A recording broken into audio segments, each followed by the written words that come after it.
of the primary reasons why we marry is because we want to get sexual satisfaction. Now, if you take months and years without sleeping with your wife, what do you think sleeps with?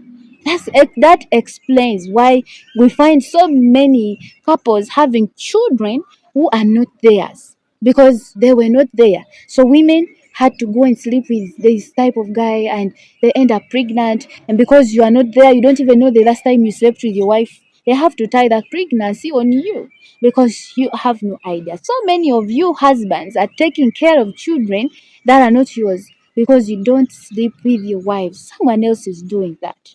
And to my surprise, even Christian women do that. So if you're a husband and you're listening to me, always find time to give good sex to your wife. Your body belongs to your wife. And God says, do not defraud her. If she wants sex, give her. Even when she doesn't want, she will not have to beg you.